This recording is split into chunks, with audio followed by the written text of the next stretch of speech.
大家好，我是丽姐，欢迎大家来听情感故事。接下来我将用当事人第一人称视角讲述整个故事。喜欢我的频道，欢迎点赞订阅，谢谢大家啦！我叫林淑芬，今年70岁，台南人。儿孙满堂，丈夫5年前过世后，我一直独居在老家。谁能想到人生都70了，竟然还能遇到这么荒唐的事情。那是去年夏天，台南的天气闷热得让人喘不过气。我每天清晨都会去附近的菜市场买菜，顺便和老姐妹们聊聊天。那天我穿着宽松的花布衫，挎着竹编菜篮，正在挑选新鲜的高丽菜，突然感觉一阵头晕目眩，差点摔倒。阿芬，你怎么了？菜摊老板娘阿朱赶紧扶住我。没事啦，可能是天气太热，我休息一下就好。我摆摆手，却感觉胃部隐隐作痛。回家后，我以为只是普通的胃胀，吃了点健胃消食片就没当回事。谁知道接下来几周，这种不适感不但没有减轻，反而越来越严重。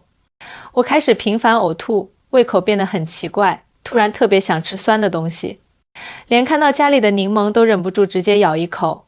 妈，你该去医院检查了。电话那头，我的女儿语气严厉。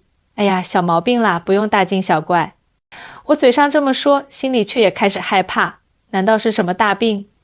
直到有一天早上，我刚起床就冲进厕所，吐得昏天暗地。洗完脸出来，我看着镜子里的自己，皱纹密布的脸上竟然有种异样的红润。我不由自主地摸了摸自己的肚子，好像比以前硬了一些。天啊，不会吧？我脑海中闪过一个不可思议的想法，随即又摇头失笑，怎么可能呢？都70岁的人了，想什么呢？但那个荒谬的念头却像种子一样在我心里生根发芽。我决定去诊所做个检查，不为别的，就为了打消这个可笑的想法。诊所离我家不远，走路10分钟就到了。我和林医生很熟，他年纪比我小，但已经60多岁了，是个和蔼可亲的老医生。林医生，我最近总是恶心呕吐，胃口也怪怪的。我坐在诊室里，有些不好意思地描述自己的症状。淑芬阿姨，你有其他不适吗？比如说月经有没有异常？我忍不住笑出声。医生啊，我都70岁了，早就绝经多年了啦。林医生点点头，给我做了简单的检查，然后建议我去大医院做个全面检查。可能是消化系统的问题，但也不排除其他可能，还是仔细检查比较好。就这样，我来到了台南市立医院，先是一系列的抽血化验，然后被安排做 B 超检查。林淑芬女士，请躺下，把腹部露出来。年轻的女医生语气专业。我躺在检查床上，看着她在我肚子上涂抹冰凉的耦合剂，然后开始用探头在我腹部移动。突然，她的表情变得古怪，眉头紧锁盯着屏幕。怎么了？是不是有什么问题？我紧张地问。您稍等，我叫主任来看一下。她快步走出诊室，留下我一个人忐忑不安。不一会儿，一位头发花白的男医生走进来，重新拿起探头在我腹部检查。林女士，请问您最后一次月经是什么时候？医生，我都70岁了，早就停经了啊。我有些哭笑不得，这个问题让我瞬间涨红了脸。医生，这是什么问题？我丈夫都过世5年了。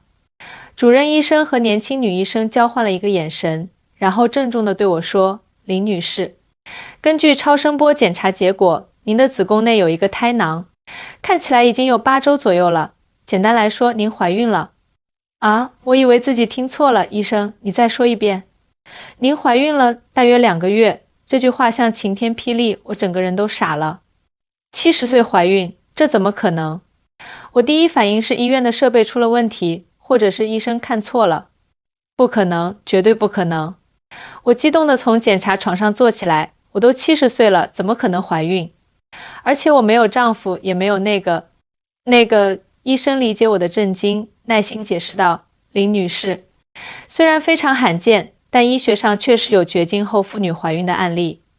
我们再做进一步检查确认，您先不要太紧张。接下来的几个小时，我被安排做了各种检查，包括更详细的超声波和血液激素测试。最终，一个无法改变的事实摆在我面前，我一个70岁的台湾阿嬷真的怀孕了。这简直是医学奇迹。医生感叹道，但考虑到您的年龄，这个孕期风险极高，建议您认真考虑是否继续妊娠。我浑浑噩噩地回到家，大脑一片空白，怎么会这样？我没有出轨，没有不检点的行为，怎么可能怀孕？除非脑海中闪过一个人的脸，我的心猛地一沉。事情要从半年前说起。那时我孤单寂寞，儿女们都忙着自己的生活，很少回来看我。隔壁搬来了一户越南人家，男主人在工厂上班，女主人开了一家越南小吃店。他们有个儿子叫阮玉明，今年25岁，长得高高壮壮的，皮肤黝黑，笑起来露出一口白牙，特别阳光。那天我在院子里摔倒了，是玉明发现并扶我起来的。从那以后，这个年轻人经常来我家帮忙干活，修修水龙头，换换灯泡，干得特别起劲。我把他当成自己的孙子看待，总是做些可口的台湾小吃回报他。慢慢的，我发现玉明看我的眼神有些不对劲，有时候他会盯着我看，眼里带着我看不懂的东西。我以为是自己老糊涂了，想多了。直到有一天，那是个闷热的下午，我穿着宽松的棉质连衣裙在客厅纳凉。玉明来帮我修理冷气，完工后我给他倒了杯冰镇绿豆汤。阿嬷，你真好。他用带着口音的中文说，眼睛却直勾勾地盯着我。小明啊，喝完就回去吧，天太热了，别中暑了。我有些不自在。他突然握住我的手，阿嬷，我有话想对你说。什么话啊？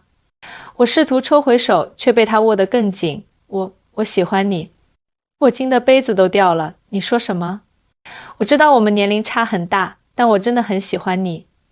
他的眼神炽热得吓人。阿嬷，你保养得这么好，皮肤还是那么细腻，身材也保持得这么好。我每次看到你穿那件紫色的旗袍，都觉得你比20岁的女孩还美。我又惊又怒。小明，你在胡说八道什么？我都可以当你奶奶了，年龄只是数字。他固执地说，在越南有很多老少配的例子。我真的很欣赏你的优雅和成熟。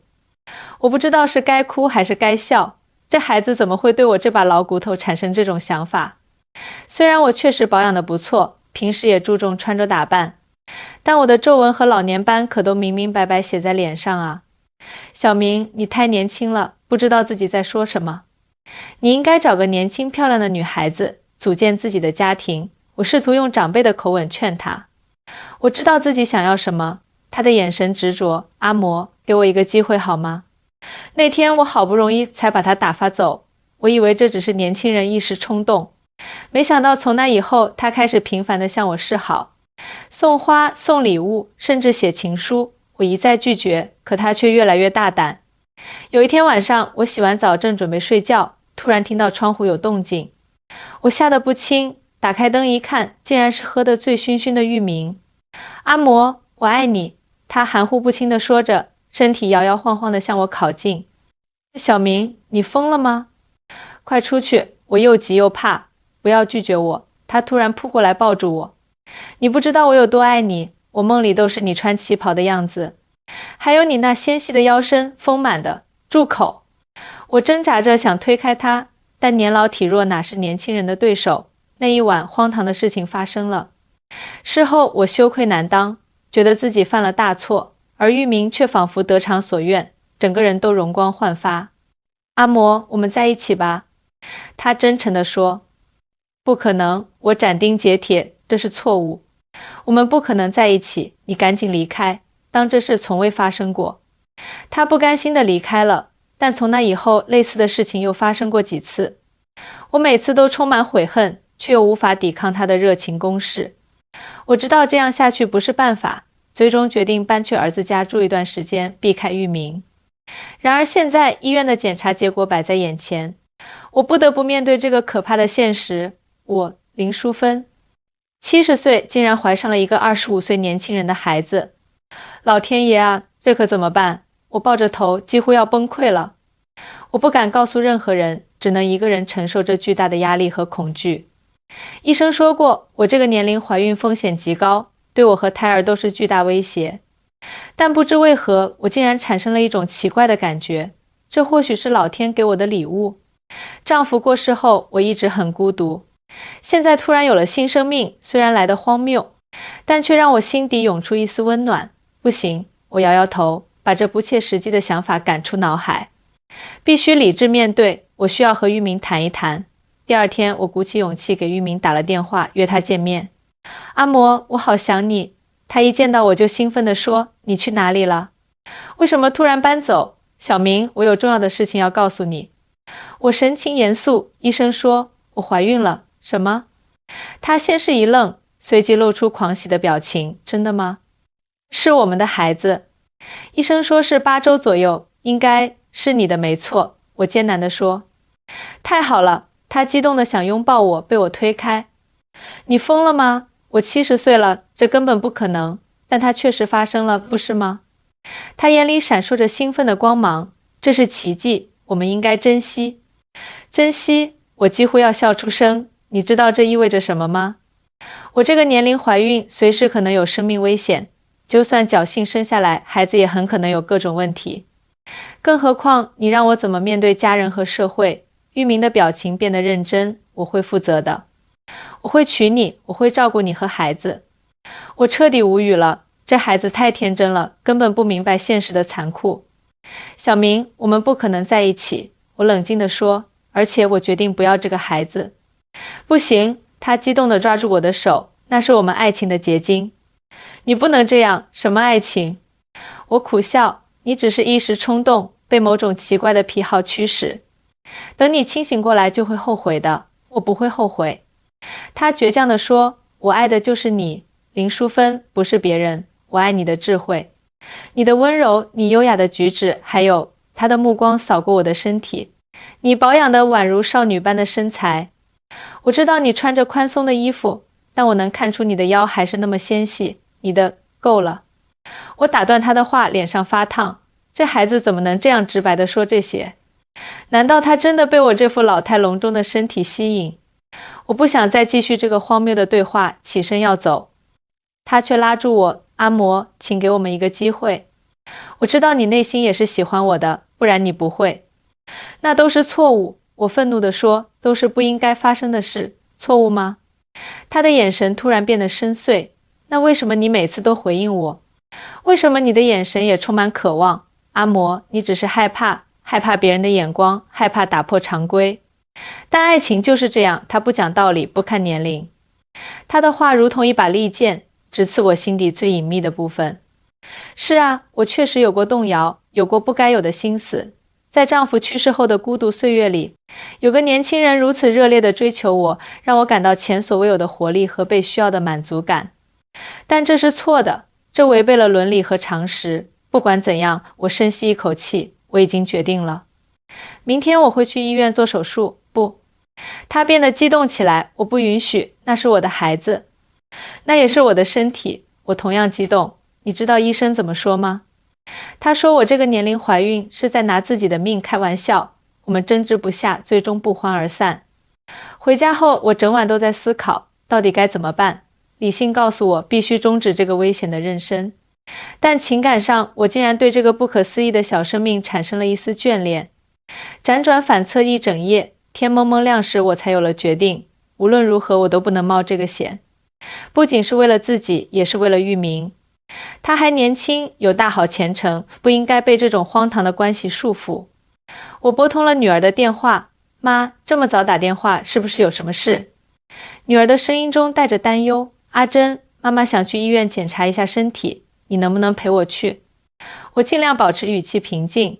怎么了？是不是身体不舒服？就是胃不太舒服，想做个全面检查。我没敢说出真相。女儿答应下午来接我。挂了电话，我心里踏实了一些，但也更加忐忑。该怎么向家人解释这一切？我想象不出告诉他们真相后会是什么场面。正当我发愁时，门铃响了。我打开门，竟然是玉明的妈妈阮世花。淑芬姐，我有事想和你谈。她一脸严肃。我心里一沉，难道玉明已经把事情告诉她了？请进。我强作镇定。阮世花坐下后直奔主题。我儿子昨晚告诉我说你怀孕了，是他的孩子。我顿时无地自容，羞愧得恨不得找个地缝钻进去。我不知道该怎么解释。不用解释。他打断我，我不是来责备你的，我是来告诉你，我支持你们。什么？我惊讶地抬头。在越南，我们那边也有很多年龄差距大的夫妻。虽然通常是老男人配年轻女孩，但反过来也没什么大不了的。他平静地说，玉明从小就特别喜欢成熟女性，我早就知道了。既然他爱你，你们又有了爱情的结晶，我作为母亲愿意祝福你们。我简直不敢相信自己的耳朵。阮姐，你知道我多大了吗？我都70岁了，年龄只是数字。他重复着他儿子的话，重要的是感情。再说了，你保养得真好，看起来最多50多岁。我哭笑不得，这母子俩是不是都眼睛有问题？我明明满脸皱纹，哪里看起来只有50多岁？阮姐，医生说我这个年龄怀孕非常危险，而且这件事要是传出去，会被全镇的人笑话的。不用担心别人怎么想。他坚定地说，我们全家都会支持你们。玉明已经决定辞掉工厂的工作，专心照顾你和孩子。我震惊得说不出话来。事情怎么会发展到这种地步？我只是想悄悄解决问题，现在却变成了一场轰轰烈烈的姐弟恋。阮姐，谢谢你的好意，但我已经决定了，不会要这个孩子。我约了医生，今天下午就去医院。我下定决心说。阮世花的表情变得凝重。淑芬姐，你再考虑考虑，这可能是老天爷给你的礼物啊。礼物？我苦笑，这对我来说是灾难。我的子女孙辈知道了会怎么想？我这把年纪了，怎么照顾小婴儿？这对孩子公平吗？我们争论了好一会儿，最终阮世花看我态度坚决，只能无奈地离开。但临走前，他说玉明一定会来找我，试图改变我的主意。果然，不到1小时，玉明就出现在我家门口，手里还捧着一大束玫瑰花。阿嬷，我不会放弃我们的孩子。他一脸坚定。小明，我们得现实一点。我努力保持冷静，我们之间不可能有未来。为什么不可能？他走上前，把花放在桌上，双手握住我的肩膀。我爱你，你也喜欢我，这就够了。不，远远不够。我摇头。爱情不是童话故事，现实中还有很多问题要面对。什么问题我们不能一起面对？他固执地问。你想想看，10年后，你才35岁，正是人生的黄金期，而我已经80岁了，可能整天病痛缠身。你确定你不会后悔吗？我不会后悔。20年后呢？你45岁，我90岁，甚至可能已经不在人世了，你要怎么办？那我会守着你的坟墓，一辈子不再娶。他情绪激动地说。我忍不住笑了。小明，你太天真了。人生那么长，谁知道会发生什么？你现在说不再娶，但等你遇到真正适合的人，你会后悔今天的承诺的。不会的，我发誓。我叹了口气，知道和热血青年讲道理是没用的。不管怎样，我已经决定了，这个孩子我不能要。玉明的脸色一下子变得苍白。阿嬷，求你了，给我们一个机会。对不起，小明，我坚定地说。就在这时，门外传来女儿的声音：妈，我来接你了。我和玉明都吓了一跳。女儿推门而入，看到屋内的场景，眉头皱了起来。妈，这位是阿珍，她是邻居家的孩子，来帮我修东西的。我慌忙解释。是吗？女儿狐疑地看着桌上的玫瑰花。那这花是我妈妈让我带给林阿嬷的，表示感谢她一直照顾我们。玉明急中生智，女儿将信将疑，但也没多问。妈，我们走吧，医院预约的时间快到了。我点点头，跟玉明使了个眼色，希望他别说漏嘴。然而玉明却突然抓住我的手。林阿嬷，你要去医院做什么？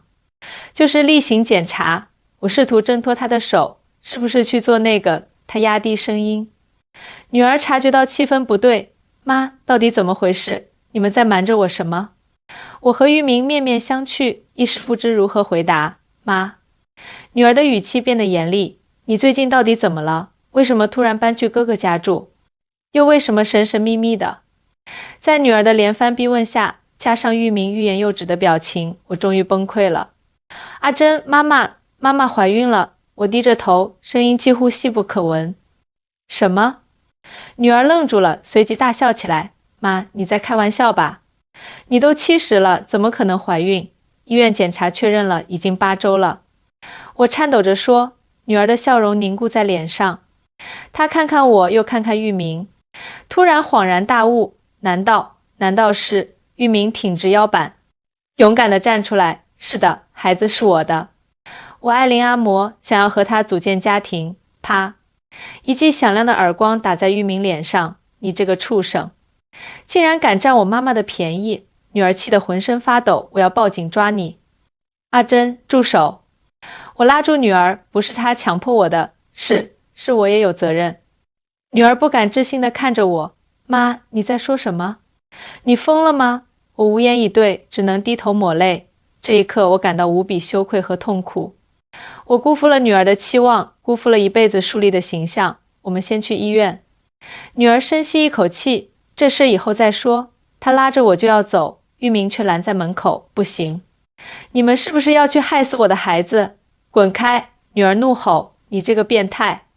我妈都70岁了，你知不知道她怀孕会有多危险？我知道，但这是上天的恩赐。玉明固执地说，我会照顾好她和孩子。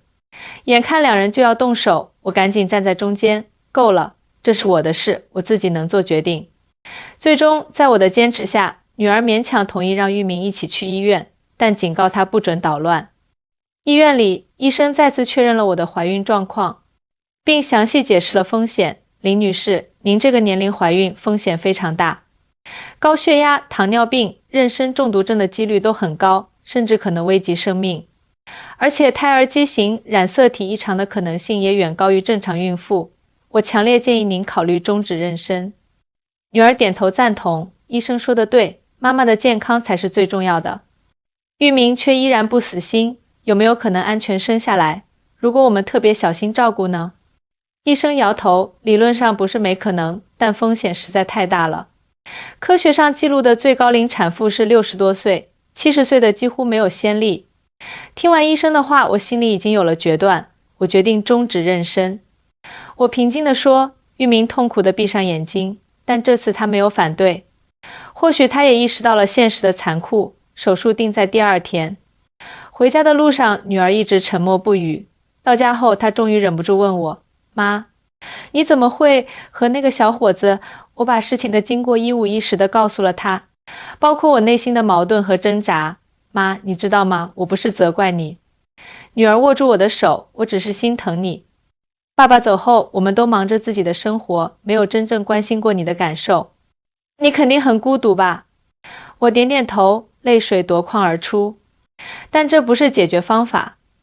女儿继续说，那个男孩太年轻了，他不可能真正理解和承担这段关系的责任。我知道，我擦干眼泪，我已经想明白了。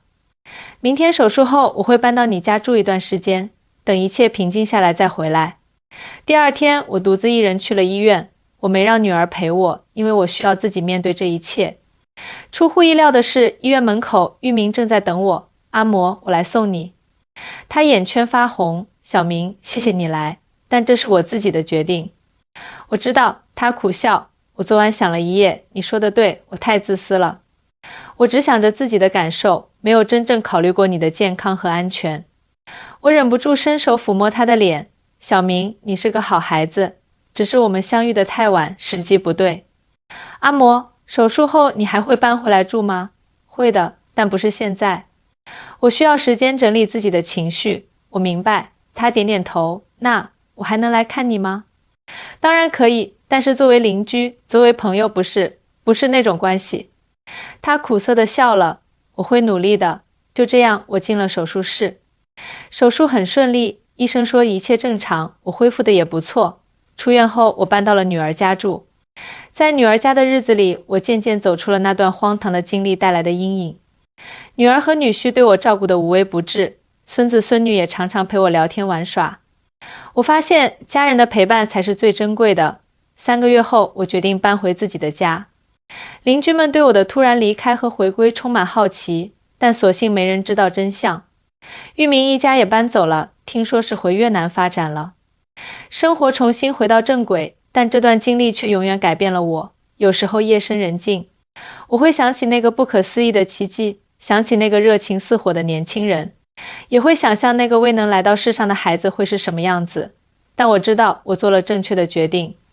这个世界上有些爱情注定只是昙花一现，有些缘分注定只是过客。重要的是，在人生的每个阶段都能保持清醒的头脑，做出最适合自己的选择。大家如果喜欢这个故事，记得点赞订阅哦。我是丽姐，下期故事我们不见不散。